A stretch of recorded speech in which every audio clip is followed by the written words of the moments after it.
Salam, hi, konnichiwa. We're back with another international food collaboration. And today we're traveling to Japan. I'm bringing you the ultimate comfort food, Japanese curry rice.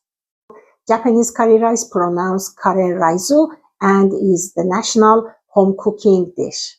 It's a mild and hearty stew that satisfies every carving. And I cannot wait for you to try it. This dish is consistently rated as one of the most delicious and easy to make curries in the world. Here's everything you will need: diced beef, carrots, potatoes, onions, garlic, and ginger. For the secret seasoning, we're going a little wild. Ketchup, honey, and soy sauce. Trust the process. And here is the star of Japanese beef curry. Curry comes in so many spice levels. I have got both hot and mild here, but don't worry. If you are not a fan of heat, just grab the mild one. Today, I'm going with golden curry. It's a total classic. Now let's open up this box and see what's inside. As you can see, the curry comes in these convenient blocks. In this 92-gram pack, we have these beautiful roux cubes that are designed to make your life easier. One of my favorite things is that they break apart so easily, and you don't even need a knife.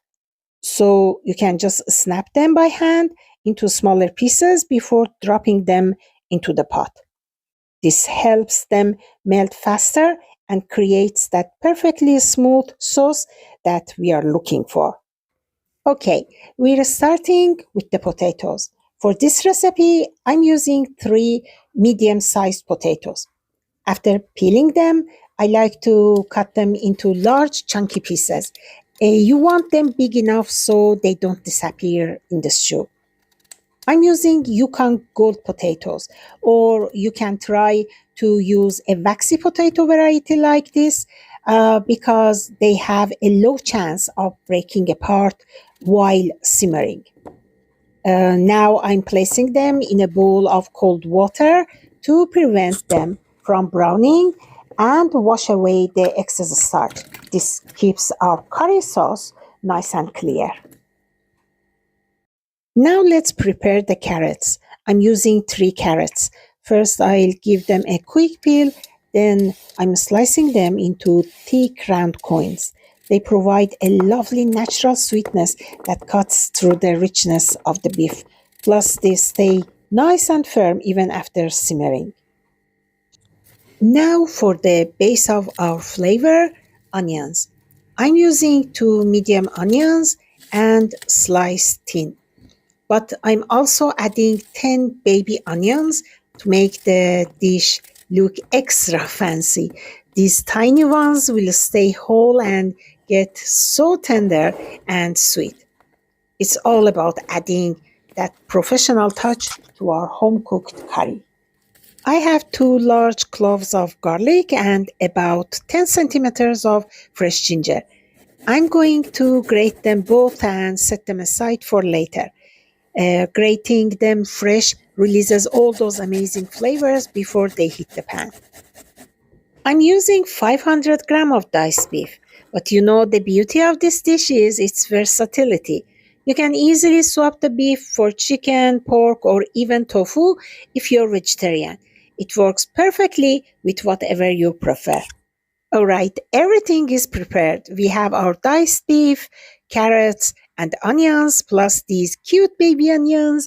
We're also ready with fresh garlic, ginger, curry, and chunky potatoes. Let's get cooking.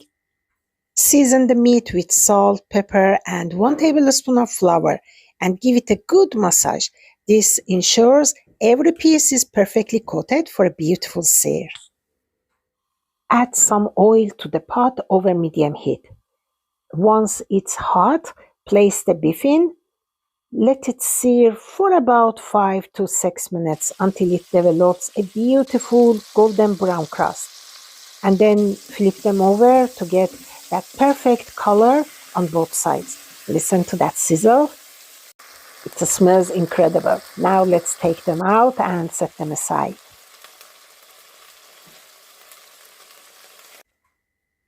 Perfect. In the same pot, toss in the sliced onions and those cute baby onions. Add a pinch of salt and saute for 8 to 10 minutes until they're translucent with golden edges. Now stir in the grated garlic and ginger and fry for just a minute until fragrant. And finally, add the fried meat back in to soak up all those amazing flavors. After adding the meat back to the pot, I add these vibrant carrots. I'm going to saute everything together, mixing continuously for a few minutes to let the flavors marry. Just look at those colors starting to come together. Now pour in 700 milliliters of water. Give it a quick stir, then pop the lid on. I'm going to let it simmer on medium heat for about 30 to 40 minutes. And don't forget to give it a stir once or twice to make sure everything is cooking evenly and the meat becomes nice and tender.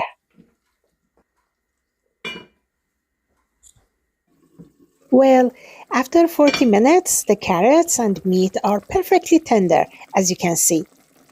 Now, turn off the heat for a moment. It's time to build those signature flavors. Add the ketchup, honey, and soy sauce. Then give it a good stir to combine everything beautifully.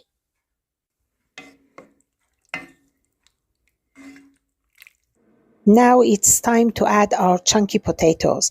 For the curry, I like to dissolve the curry roux in a bit of warm broth first. As you can see, it melts perfectly this way, and then I pour it back into the pot and mix everything together until well combined.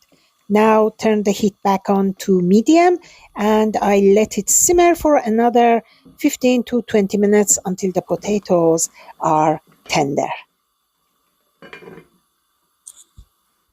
I think our curry is finally ready. The potatoes are perfectly tender and just look at that texture. As you can see, the sauce is rich, glossy, and absolutely beautiful. Now for the best part, let's serve this hearty beef curry over a fresh plate of rice. It smells amazing. You can serve your beef curry with some pickled ginger and a finely grated boiled egg on top of rice.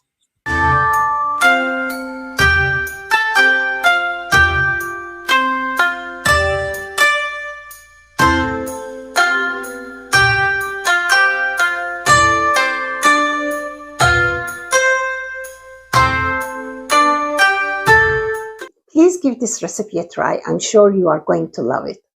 And by the way, you can find the links to my talented YouTube friends who joined me in this food collaboration in the description box below.